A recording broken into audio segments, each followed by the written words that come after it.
बहुत समय पहले बुद्ध के कुछ शिष्य उनकी शिक्षाओं को और अधिक गहराई से समझना चाहते थे। उन्होंने बुद्ध से निवेदन किया, हमें बोलने की कला सिखाए।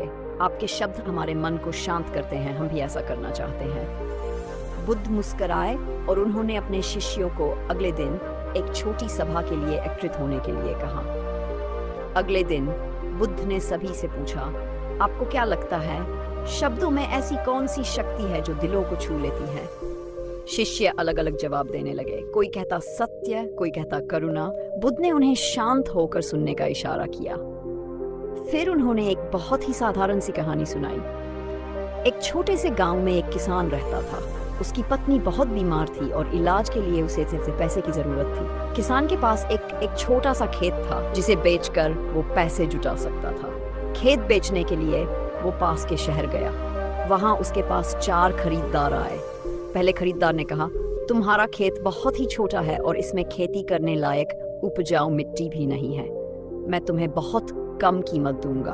किसान को लगा कि ये उचित नहीं है, उसने मना कर दिया। दूसरे खरीदार ने कहा, तुम्हारा खेत अच्छा तो है पर यहाँ कोई पानी का स्रोत नहीं है, मैं उतना नहीं दे सकता जितना तुम चाहते हो। किसान ने फिर मना कर दिया। तीसरे खरीदार ने उसे थोड़ा और कम करके कहा, तुम्हारा खेत मेरे काम का नहीं है पर मैं तुम्हारी जरूरत देखकर थोड़े पैसे दे सकता हूँ।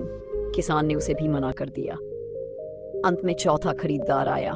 उसने किसान की ओर देखा और कहा, तुम्हारा खेत भले ही छोटा है पर इसमें मेहनत और विश्वास की बुनियाद है, मैं जानता हूँ कि तुम इसे अपनी मेहनत और पसीने से संजोते हो, तो मैं इसे पूरी कीमत देकर खरीदूंगा। किसान का दिल भर आया और उसने उसे खेत बेच दिया।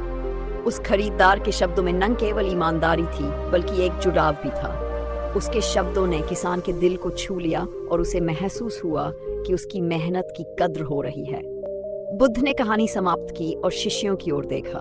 देखो, जब हम किसी से बात करते हैं तो हमारे शब्द केवल विचार नहीं होने चाहिए, वे ईमानदारी, संवेदना और समझ के साथ होने चाहिए। यही असली बोलने की कला है जिसमें शब्द जादू बन जाते हैं। शिष्य समझ गए कि बोलने की कला का रहस्य केवल शब्दों में नहीं बल्कि उनके पीछे की भावना और समझ में छुपा है। दोस्तों, यह थी बोलने की कला की कहानी। उम्मीद है इस कहानी ने आपको दिल से जुड़कर बात करने की अहमियत समझाई होगी। हमें बताइए कि यह कहानी आपको कैसी लगी। इसे लाइक करें, अपने दोस्तों के साथ शेयर करें और हमें अपनी राय जरूर बताएं। मैं फिर मिलूंगी एक नई कहानी के साथ। तब तक खुश रहिए और खुशियां बांटते रहिए।